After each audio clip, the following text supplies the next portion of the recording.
Hello everybody, welcome to the channel again, another stream. Leave a like on this video or stream and subscribe if you haven't already.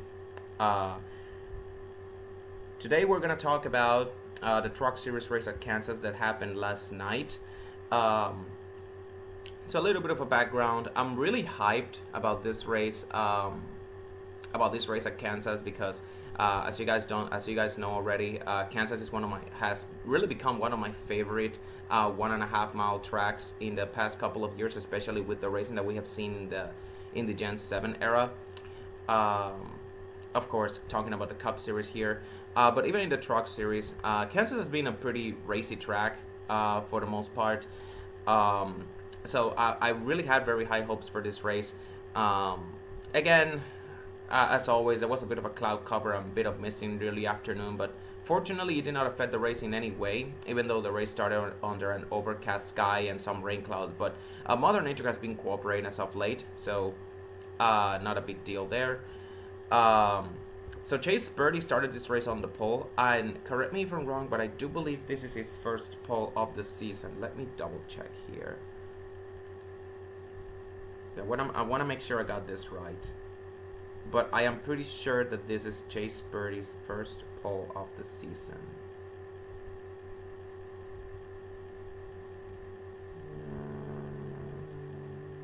Yes, I was right. This is his first pole of the season. Joining him on the front row was Ty Majeski, and then Ty Dillon in third, Roger Caruth, and Connor Mosak in fifth.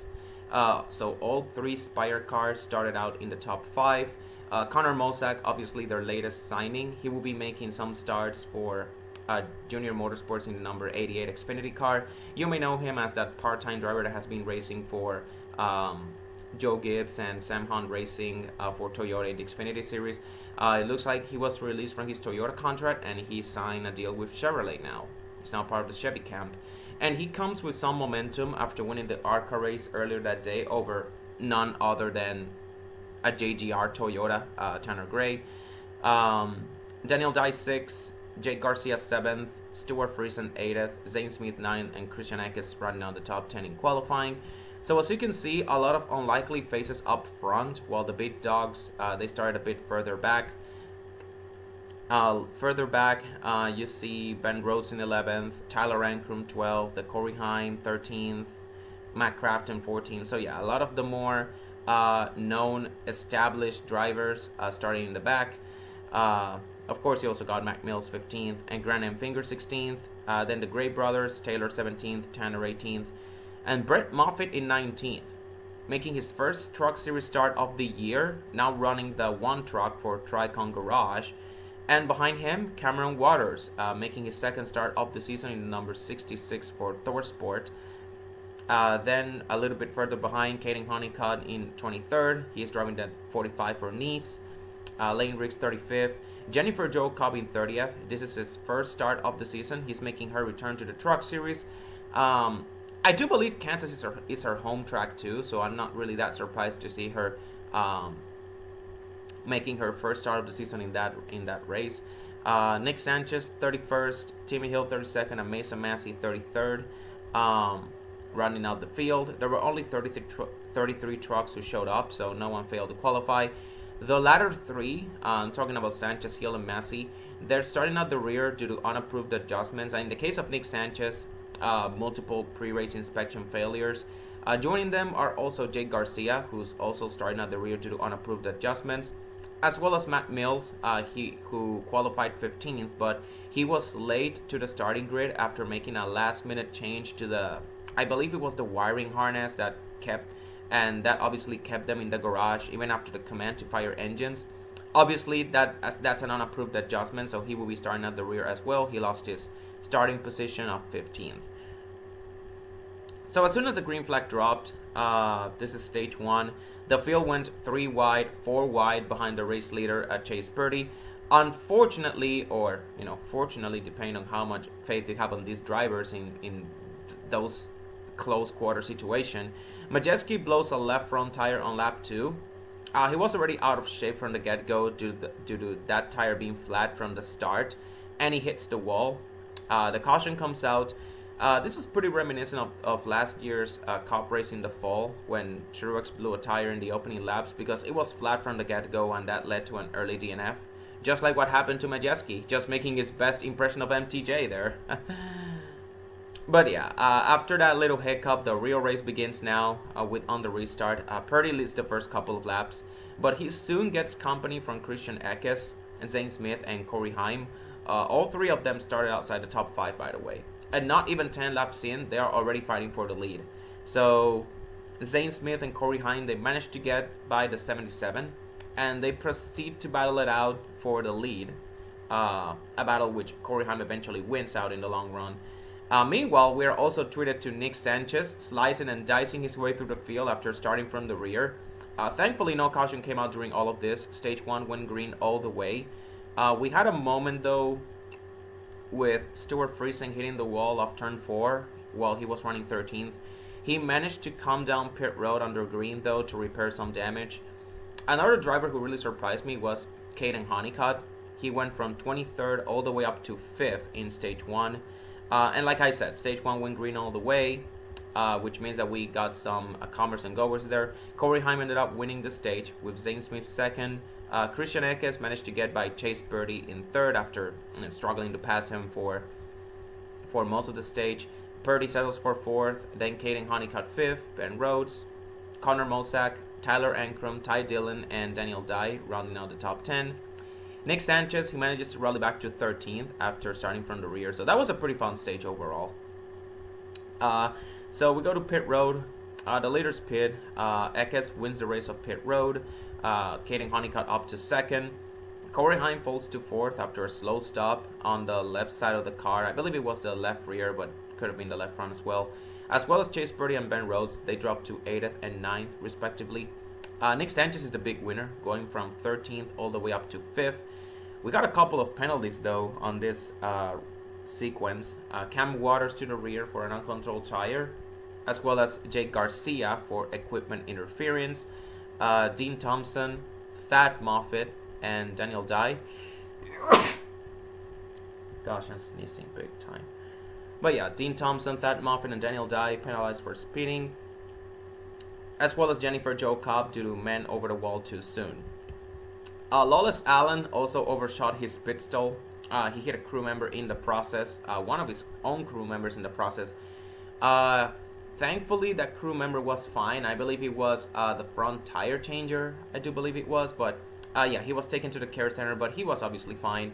Obviously, the driver of the 33, he took responsibility for that. But they don't call him Lawless for nothing. Just saying. Stage 2 begins. Christian Eckes leads with Zane Smith and Corey Heim.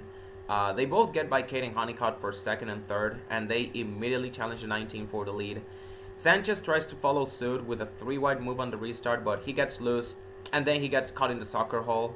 For those of you who don't know what the soccer hole is, that is when that is a 3-wide situation where the car in the middle starts losing spots. That's what the soccer hole is because of all that dirty air around him. Yeah, that's what the soccer hole is. He loses a couple spots though. He manages to stay in the top 10 still.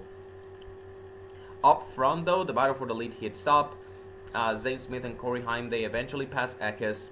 It's pretty clear that these two are the class of the field.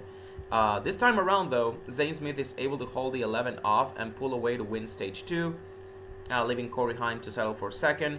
Eckes stays 3rd, and then Caden Honeycutt in 4th, Chase Birdie 5th, and then Brett Moffitt 6th, Nick Sanchez 7th, Raja Karuth, Connor Mosack, and Ben Rhodes, they round out the top 10. So we go to pit road, and once again, just like last time, Christian Eckes wins the race of pit road after the leader has a terrible pit stop. In this case, it's Zane Smith who has a bad pit stop, and he ends up dropping down to 8th. Chase Birdie also drops to 9th, once again, bad pit stop.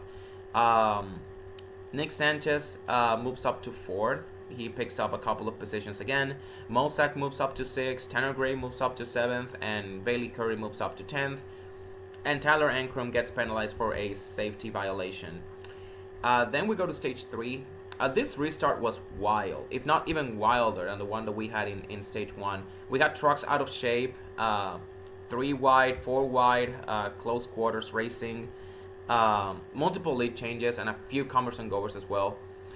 So Sanchez got the lead from Ekes, but as soon as he got it, he lost it to Corey Heim the very next lap, and he dropped like a rock down to outside the top 5.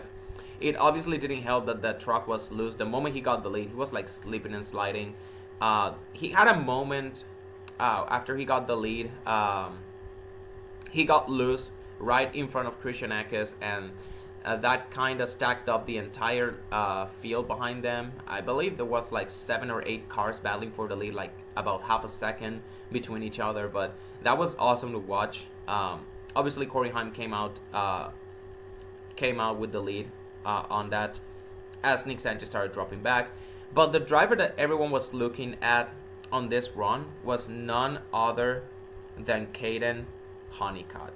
Not only did he make his way up to second on that restart, but he also started running down and challenging Corey Heim for the lead. And for parts of that run, it looked like the 45 was faster. But of course, as laps went on, Heim started pulling away to a 1 second lead before green flag pit stops began. Raja Karouf started the cycle, and soon enough, everyone just followed through. Corey Heim was one of the first to pit, which is honestly quite interesting. You wouldn't expect the leader to be among the first guys to pit. You expect the leader to like stay out for a bit longer to take advantage of the fresher rubber, while the guys behind him pit first. But yeah, Heim was one of the first guys to pit, and then Zane Smith followed him, Nick Sanchez, Bailey Curry, Honeycutt, Ekes, Brett Moffitt, Tanner and Taylor Gray, Crafton, Ben Rhodes. Some drivers obviously stayed out longer, Daniel Dye, Cam Waters, Mason Massey, Timmy Hill, but they all eventually pit. This cycles the lead back to Corey Heim, who now has, I believe it was a 5-second lead. I believe the broadcast stated a 5-second lead. It could have been a 5-second lead over Honeycutt because Honeycutt was second, but obviously coming down when the field cycled back, obviously Honeycutt was not a second place car anymore. Zane Smith was a second place car, and he got like a Heim, I believe, had like a 3-second lead, although the broadcast said like 5-second lead. I don't know. But Honeycutt, he fell down to 4th after a pretty slow pit stop, which is expected from a team like Nice Motorsports, although inexperience definitely played a part. It also kind of didn't help that he and Christian Ekes, they had a close call racing for 3rd, to the point that Ekes nearly doored him to show his displeasure.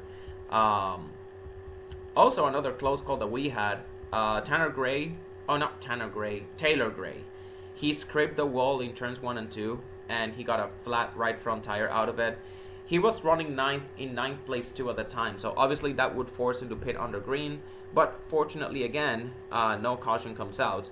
Fortunately for Corey Heim, of course. Unfortunately for Taylor Gray, because it meant that he will finish way down in the running order. As the laps wind down, though, Zane Smith, he manages to close the gap down to 1 second, but by then it was just too little too late. Corey Heim cruises to his 2nd Truck Series win of the season. He finally wins at Kansas after coming so close for the past 2 years. And once again, he reaffirms his place as the best driver in the Truck Series right now. And he also continues his perfect season. 8 for 8 on top 10s so far this year. 6 of those top 5s with 2 wins. He is just unstoppable. At this point, we're just counting the days when some Xfinity or even Cup Series team is gonna give him the opportunity to, run. Obviously, he's subbing for Eric Jones as the reserve driver for Legacy Motor Club. But we're talking about like an actual full-time opportunity in either Xfinity or the Cup Series. So yeah, that was a pretty clean and quick little truck race. The race ended in about an hour and a half, only 3 cautions. The racing was pretty good overall. A bit like Las Vegas, except that there weren't as many underdog stories in this race. The only underdog story was Caden Honeycutt, but that's about it. But yeah, let's look at the finishing order here. I'm looking at it from my phone here on the NASCAR app. Corey Heim won the race. Zane Smith 2nd. He was about the only guy that could challenge Heim for the win. Christian Ekes finished 3rd. He was pretty much the 3rd best car or truck, but he just had nothing for the 11 or the 91. Then Caden Honeycutt fourth. Definitely the driver of the day for me as far as the truck series race goes. As far as this truck race goes, Caden Honeycutt, driver of the race for me. I know I usually don't do this for the truck series, but I want to give him a big shout out because he basically was top 5. He started deep in the field, but the moment he got to the top 5, he literally did not leave the top 5. And this is in a Nice Motorsports car, by the way. Can someone please give Caden Honeycutt a full-time ride? Because holy shit, this guy is just so talented. He's deserving of the opportunity. Brett Moffitt 5th. You know, another driver like Honeycutt, another driver who deserves a full-time ride. It's kind of embarrassing that a former Truck Series champion is struggling to find a full-time ride because of sponsorship. Like, somebody step up and sponsor Brett Moffitt as well. Nick Sanchez in 6th. Again, great rebound from him after starting from the rear. And then Tanner Gray 7th. Dean Thompson 8th. Great last couple of laps for Dean Thompson right there. Great surge in the last couple of laps, actually. Daniel Dye 9th. Great top 10 run for him. And Matt Crafton in 10th. Running out the top 10. Bailey Curry in 11th. He was running top 10 in the closing laps, but then the handling of the car just went away and he ended up losing. I believe he got passed by 10th on the last lap by Crafton. So, you know, a bit disheartening because he would have had like 2 of the 3 Nice cars in the top 10. Then you had Grant Enfinger 12th, Roger Carew 13th, Brett Holmes 14th. Last truck on the lead lap. Only 14 trucks finished this race on the lead lap. Brett Holmes was one of those, so shout out to him. Ty Dillon 15th. Finally a good result for him, I guess. One of his best runs of the season, which is not saying much considering how disappointing he has been so far this season. Ben Rhodes 16th. Then Jake Garcia 17th. Lane Riggs 18th. And Cam Waters 19th. Speaking of Lane Riggs and Cam Waters, this is something that happened in the post-race.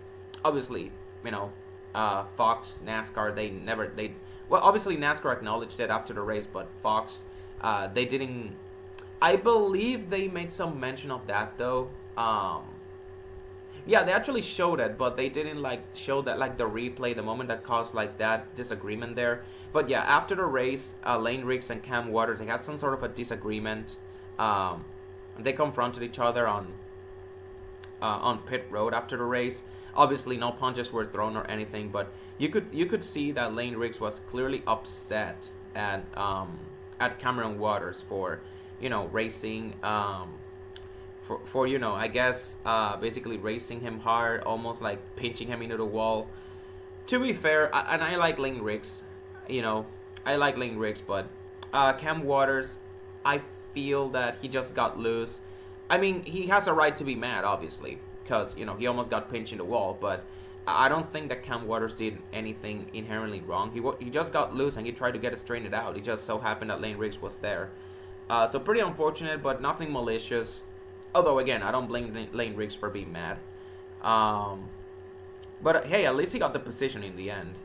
I guess he was just upset over what he perceived was hard racing, but again, like I said, nothing malicious. See, Tyler Ankrum finished 20th. After that penalty, he just never recovered. He got like a safety violation penalty after his pit stop at the end of stage 2. He got penalized, sent to the rear of the field, and I guess after losing all that track position, he never managed to recover. He finished a lap down in 20th. Let's see here. Stuart Friesen 25th. Like I said, he got that flat tire or not really flat tire. He hit the wall in stage 1 after getting that flat tire. After getting that. Oh my gosh, I'm just losing word. I'm just losing the idea here. But you guys know what I'm talking about. Stuart Friesen finished 25th because of that incident that he had in stage 1 where he hit the wall, got a flat tire, had to make an unscheduled pit stop under green. Obviously, he never recovered from that, finished multiple laps down in 25th. There we go. Taylor Gray, again, he finished 27th after, you know, that incident that hit the wall late in the race. He was running 9th. Obviously, that Obviously, that means that his top 10 streak has been snapped because after crashing out at Daytona on the last lap and flipping, he had like a, I believe he was in a streak of 6 straight finishes inside the top 10. And he was about to make it 7 in a row until, you know, he hit the wall, and now he is with a 27th place finish and a broken streak. Chase Birdie finished 28th. I really don't know what happened to him. It could have been like a pit penalty or something that happened to him on his pit stop. Maybe he got penalized under his green flag pit stop. But I honestly don't know what happened to Purdy. Honestly, I really don't know. I'm perplexed. He finished 3 laps down too. And then again, this is on Fox because they didn't broadcast what happened to Purdy because he was running in the top 10 and he got a top 10 truck. He started from the pole, and to watch him finish 28th after starting from the pole is honestly a little bit, perplexing when you don't know what actually happened. Could have been a penalty, could have been a flat tire, could have been a combination of both. Maybe even the handling went away to such an extent that he finished 3 laps down, but again, I guess we will never know unless someone enlightens us. Connor Mosack finished 30th too. Again, I don't know what happened to him either. He was running in the top 10 just like Purdy. It's like the Spire trucks, Purdy and Mosack in particular, they just fell off a cliff. And it's really disappointing because, and hell, Roger Caruth, he didn't even finish outside the top 10. Yeah, now that I think about it, Spire Motorsports, they just had a very disappointing showing after placing all of their trucks in the top 5 for qualifying. They had 2 of them finish outside the top 25 and no top 10s to show for it. But yeah, after that, Jennifer Jokup 32nd. I believe she had some smoke coming up of her truck. I believe this happened like in stage 2 or stage 3. I didn't even bother to mention it because a caution didn't come out from that. But yeah, she also had to make an unscheduled stop. But even then, I still believe he would have finished outside the top 30 regardless. And finally, Ty Majeski finishes 33rd. Like I said, the only driver who DNF'd in this race. And he was an early DNF at that too, so... yeah.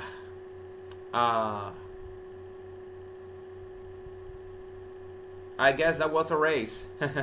I guess that's the race. I got nothing else to say about that. I didn't have an outro prepared for this, so... but then again, like I said, nice little race, quick race. It ended in about an hour and a half. Only 3 cautions. Only 1 driver DNF due to accident. But yeah. That's it. Let's just enjoy the cup race, I guess. See ya.